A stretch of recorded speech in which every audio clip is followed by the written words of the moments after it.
Hea sõber, on midagi, mis meid viimasel ajal sellise tumeda varjuna saadab. See on vari, mis mõjutab meie elu rohkem, kui võime üldse arvata. Me räägime hirmust. Me ei räägi hirmust, mis meid tabab, kui liikluses auto meist liiga lähedalt mööda kihutab. See, millest me räägime, on teistsugune hirm. See on varjatud kaaslane, kes ütleb, sa ei saa hakkama, pole mõtet pingutada, nagunii ei tule midagi välja. Sa ei saa üksi hakkama, sa pead ettevaatlik olema, sa pead alluma, et ellu jääda ja nii edasi ja nii edasi. Elame ajas, kus hirm ei taba meid ainult keset ootamatuid sündmusi. See tuleb hoopis süsteemselt, läbi uudiste, läbi ühiskonnas valitseva atmosfääri. See toimib nii tugevalt, et me unustame, kes me tegelikult oleme. Tagajärjeks on julguse ja ettevõtlikkuse kadumine. Ja nii kaob meil võime oma seisukohti kaitsta, langetada vajalikke otsuseid ja uskuda, et Jumal on meiega. Kuid pühakiri ütleb midagi muud. Jumal ei ole meile andnud arguse vaimu, vaid väe ja armastuse ja mõistliku meele vaimu. Tähendab, hirm ei ole lihtsalt tunne, hirm on suhe, hirm tahab olla autoriteet, kui võimalik isegi selline autoriteet, mis Jumalat asendab. Kui hirm saavutab meie elus sellise valdava positsiooni, siis juhtub tavaliselt 3 asja. Kõigepealt katkeb ühendus iseendaga. Sa ei usu enam oma võimetesse, oma kutsumusse ja väärtusse. Sa tajud ja näed ainult ohte. Seejärel katkeb ühendus maailmaga. Sa ei näe enam oma kaasinimesi, nad kõik tunduvad korraga potentsiaalsete vaenlastena. Sa ei näe enam võimalusi, vaid ainult riske inimestega suheldes.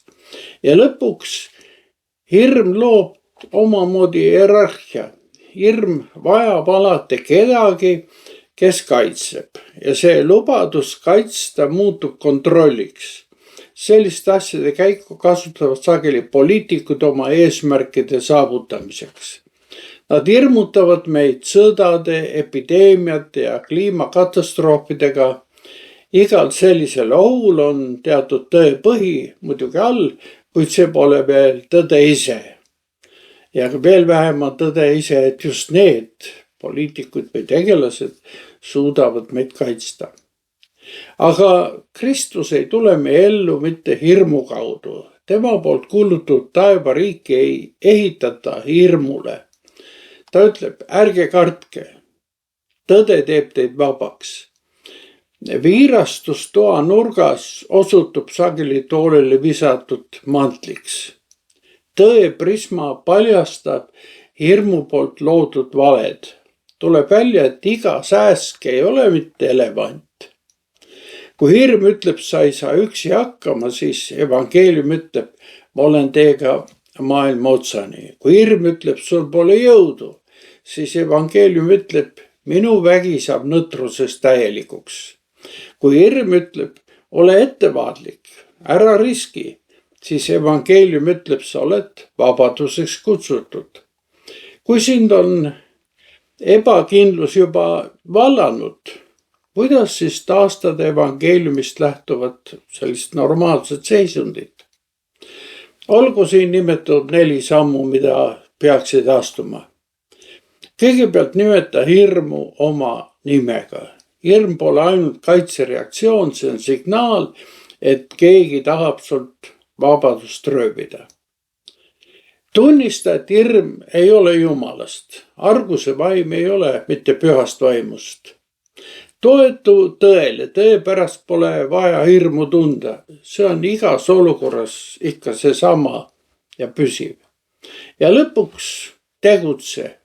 Vabanemine ei tule tunnetest, see tuleb tegudest. Kui oled tänu oma kartlikkusele jäänud üksi, siis võta kätte, mine sõprade juurde või kogudusse, helista kellelegi, külasta kedagi.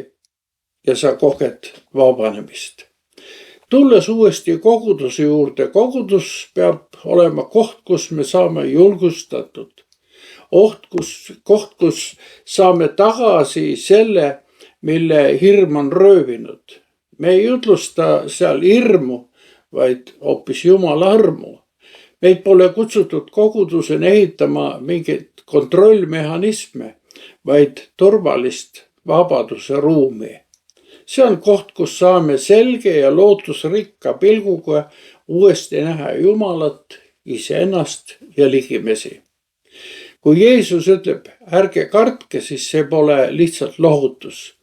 See on vastupanuakt. See on taevariigi poliitika. See ongi evangeelium, hea sõnum. Sa oled Jumala laps, sa oled vaba, sa oled kutsutud, varustatud ja armastatud. Ära lase siis hirmul röövida seda, mida Jumal on sulle eluks kinkinud. Kohtumiseni.